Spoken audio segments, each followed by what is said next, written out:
ناوم جلال متویا خودی سوکا خانه سوری ما سوکا ما او چند روزه کن نخوش بویا بر باران و کم هات و دخل و دان و تشتوجی کم هات سوکا لگی نباش بویا ارزان بویا خل نویره بکره بهش بروی که یعنی گلکی نها خلق بترسد کرده بس بویا شغل دبیحه و ندراوان نتیا و کدی یک بس نها نویره بکره اجبر داخل تو ناوی نها گهاشتی 800,000 درباست که اینو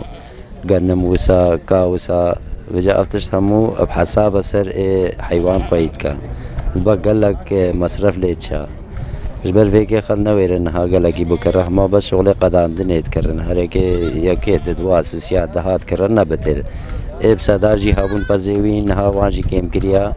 اجبر ناس عرف جيرا بسده بس خوي بكا و چيرجي يسال قالكي كيما بارانو نل وقت خدا هاتن زوستان جي بارانو نهاتن كسكي وشي نبو حيوان جي يعني قال لك لب زحمت بويا جبي خوارني وان نا قلاوت با نا زيدت كا يعني اسكان بيجمتا غاشتيا نيفي قيمت يعني اب 100,000 بي غاشتيا 100,000 حتى 125 يعني دوران نيفي قيمته وجه دهاتيا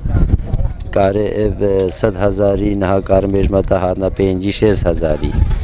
5-6,000 بران و اوجي سيدي منها هاتنا دسدي يعني بشار سيدي منها دسدو بينجي يعني اوجي قنجي دهاتنا يعني ذبيح القلونة يا ايدي همو بقيمة بونا انها حيوانات اتقور وبشير او نما خلقت كرا ارزان بونا يعني اب دسدي منها سدي كرده كمي سدي جي بها نكجي اخر المنطقة ماذا بس افيها بو ديم هبا نهات قلجيج دراتي وجا منطقة آوي بو تيرين ناكا تيرا معيشتها حيوان المنطقة دا ناكا مجبورش درفا بي يعني روجم كار ميجم مسيچير بزد هات افروتن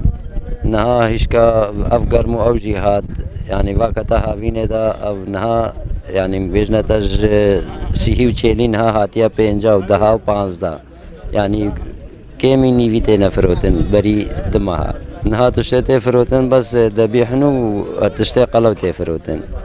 يعني تشتي قورو او يا قلق ارزام ويا خناكر بس تشتي ذبيحو قلوتي فروتن هناك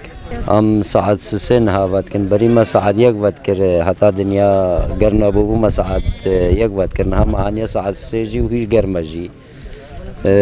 وقا بري هشكا قرم ويا گوش ناي خوارن جي البا خلقي جي كيمت خنها جبر قرمبوني